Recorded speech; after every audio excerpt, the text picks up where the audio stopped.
Halo para waders dimanapun Anda sekalian berada. Nah, hari ini atau pada video kali ini saya akan membahas tentang kehidupan salah satu penemu yang sangat berpengaruh dalam dunia sains ya.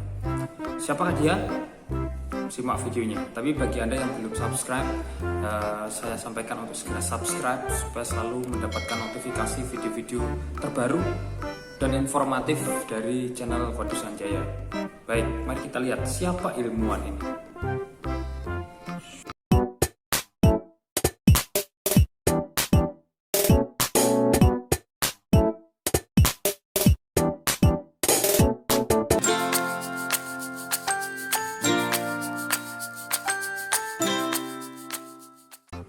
Ya, nah sebelum itu saya ingatkan kembali untuk segera subscribe channel Wadud Sanjaya dan juga klik tanda loncengnya supaya selalu mendapatkan update video dari channel ini ya.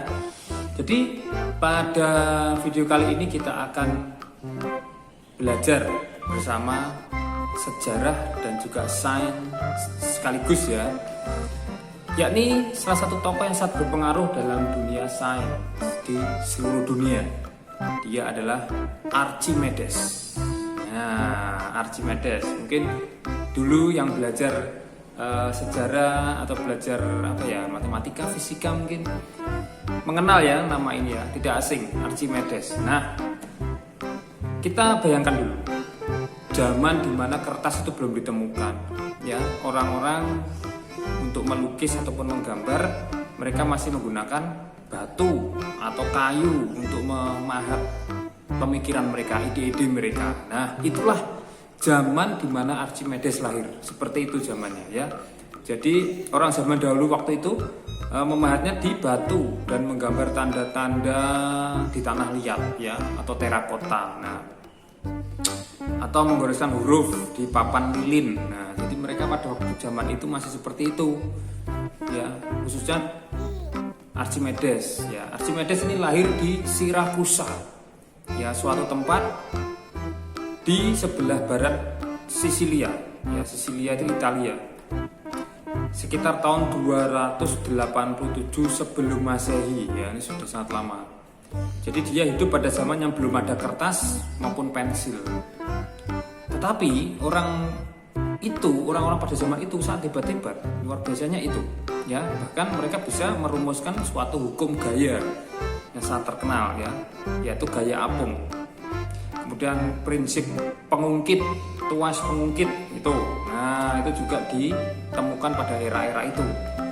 Sistem katrol, kemudian azas-azas ilmiah yang lain itu ditemukan pada era-era itu. Luar biasa ya orang-orang pada saat zaman itu. Oh no. Ya. Dia juga mempelajari tentang lingkaran, menemukan rumus untuk keliling dan luas lingkaran. Luar biasa.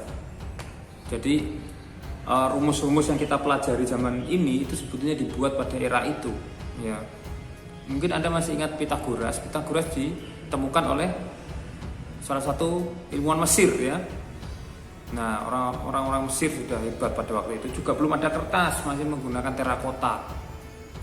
Nah, sekarang zamannya sudah zaman komputer ya, nyaris semua orang sudah mendengar nama Archimedes ini, sudah terkenal.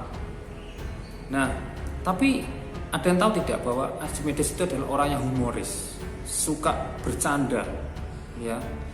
Pada suatu hari ketika Archimedes ini mandi ya, dia menyadari bahwa bila sesuatu yang dimasukkan ke dalam sebuah bejana ya, kendi mungkin ya, yang penuh air, volume air yang meluap, yang tumpah ya, itu sama dengan volume benda yang dimasukkan ke dalam bejana tadi itu.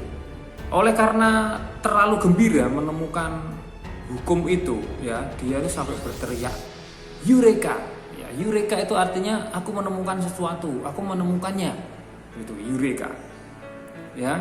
Kemudian dia lari pulang, lupa tidak memakai baju, saking senangnya mengetahui hukum itu tadi, gaya itu. Sejak anak-anak, Archimedes ini sudah menunjukkan bakatnya sebagai orang yang hebat, orang yang besar Ya, ketika kecil ia memiliki kemampuan untuk berpikir kritis. Ya, ketika ada sesuatu yang janggal, dia selalu menanyakannya. Ya, kritis. Dia selalu terdorong untuk memikirkan hal-hal yang ada di sekelilingnya, ya, di sekelilingnya, ya. Baik itu benda jatuh, ya, angin, itu diamati dengan rasa keingintahuan yang sangat besar. Nah, dan beruntungnya juga dia itu dilahirkan di tengah keluarga yang terpelajar. Jadi Archimedes, ayah dan ibunya adalah orang yang terpelajar. Bahkan ayahnya ini sering mengundang guru-guru hebat untuk mengajarkan pelajaran-pelajaran ke Archimedes, ya, seperti matematika, sains, sastra, astronomi, filsafat. Ya, pada era-era itu filsafat kan sangat luar biasa berkembang pesat di area itu, ya, di Sisilia itu. Archimedes menghabiskan sebagian waktu mudanya untuk mempelajari ilmu pengetahuan dan juga matematika. Jadi hidupnya hanya itu aja yang diulek-ulek, ya. Makanya mereka menjadi orang-orang yang spesial. Nah, kalau zaman sekarang anak-anak kita disuruh mempelajari semua pelajaran dari IPA, IPS, PKN, bahasa,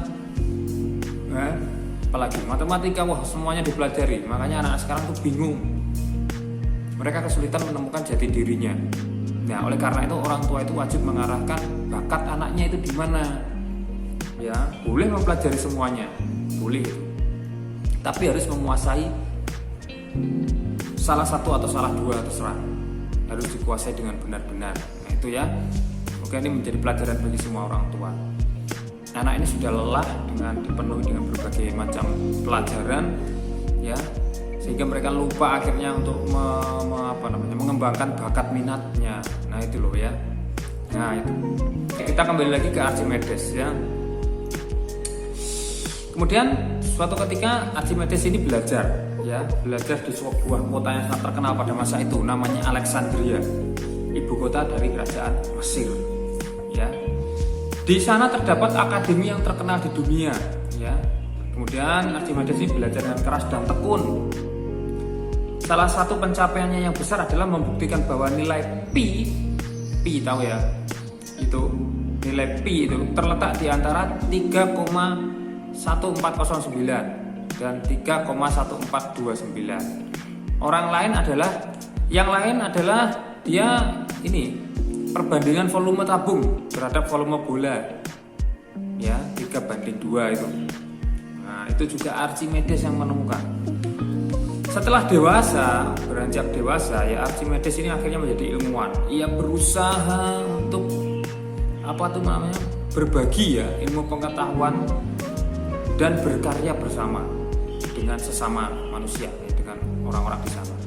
Dalam pandangannya, sains atau ilmu pengetahuan itu bukan wilayah yang terpisah sama sekali dari dunia nyata, yang seolah tidak ada hubungannya dengan orang-orang awam, ya. Hal tersebut dibuktikannya saat Archimedes membuat senjata-senjata pertahanan perang untuk mempertahankan negaranya dari serangan Kekaisaran Roma. Jadi dia membantu Mesir, ya, untuk membendung kekuatan Roma. Saat ia berjumpa dengan para petani di Mesir sedang mengangkut air menggunakan tangan, ya, melihat mereka kelelahan di bawah sinar matahari yang panas pada waktu itu, ya, panas, ya, Mesir, ya. Jadi dia waktu itu melihat petani di Mesir itu kesulitan membawa air. Nah, kemudian Archimedes ini menemukan sesuatu. Ia bertekad untuk menemukan cara agar dapat membantu para petani itu supaya tidak kesulitan membawa air, mengalirkan air gitu. Dari gagasan itu muncullah skrup Archimedes. Nah, penemuan skrup memacu perkembangan alat-alat dan alat-alat yang baru, ya, pesawat-pesawat baru, ya, pesawat sederhana maksudnya, bukan pesawat terbang, ya. Andaikan Archimedes saat ini masih hidup, ya, mungkin saja dia tidak mengira bahwa ilmu pengetahuan dan teknologi, ya, berkembang sepesat di zaman ini, di zaman sekarang ini. Berbagai karya penemuan Archimedes membuka jalan menuju penemuan-penemuan yang lain yang tak terhingga jumlahnya. Jadi banyak sekali penemuan-penemuan lain itu didasarkan pada penemuannya Archimedes yang awal tadi itu, dikembangkan dari Archimedesnya, dari penemuan Archimedes. Nah, kita dapat melihat barang-barang di sekeliling kita dan menemukan jejak-jejaknya. Dari yang sederhana saja, saat kita menggunakan sekrup, nah, neraca, gunting, saat kita menaiki sebuah papan jungkat-jungkit, ya, atau yang lebih rumit lagi, saat kita melihat kapal selam. Nah, itu volume yang masuk sama dengan volume yang keluar itu. Bagaimana kapal selam bisa nyelam, tidak tenggelam? Ya, itu adalah dasarnya dari Archimedes. Ya, Archimedes ini luar biasa sekali. Ya, semua barang seperti itu dikembangkan dari penemuan Archimedes. Ya, semua itu adalah sebuah hadiah dari seorang ilmuwan yang sangat jenius untuk dunia. Archimedes tadi itu penuh dengan kebijaksanaan. Artinya dia tidak mengambil keputusan secara serampangan. Dia memikirkan dulu, ya, baru dilakukan. Nah, meskipun banyak berjasa untuk umat manusia lewat karya-karya dan penemuannya, Archimedes itu tetap rendah hati. Ya, dia tidak pernah sombong. Terhadap pujian yang dilontarkan kepadanya itu dia selalu berkata berterima kasih. Terima kasih kepada ilmu pengetahuan. Gitu. Ya, itulah ilmu pengetahuan itu sangat bermanfaat bagi manusia. Oke, terima kasih. Nah, itu tadi sedikit sejarah tentang Archimedes. Ya, Archimedes seseorang tokoh yang sangat terkenal yang bisa menemukan berbagai macam rumus dan hukum gaya, ya. Dan tahu tidak akhir hidup dari Archimedes? Ya, dia akhirnya dibunuh oleh tentara Roma dan meninggal saat itu juga. Ya, dia meninggal di samping perhitungan geometrinya yang belum selesai, yang tertinggal di pasir. Ya, kasihan sekali. Ya, dikalahkan dan akhirnya Mesir dikalahkan oleh Roma. Baik, itu tadi. Semoga video ini bermanfaat, menambah pengetahuan. Ya, video ini saya ambil dari sebuah buku, ya. Jadi ini saya ambil dari sebuah buku, judulnya Archimedes juga, penemu prinsip gaya berat. Nah, semoga video ini bermanfaat dan bisa memacu kita untuk kita berpikir kritis, tidak takut untuk mengemukakan ide dan pemikiran kita. Baik, sampai bertemu di video selanjutnya. Jangan lupa subscribe, komen, share, like, dan tunggu video selanjutnya. Salam wadus.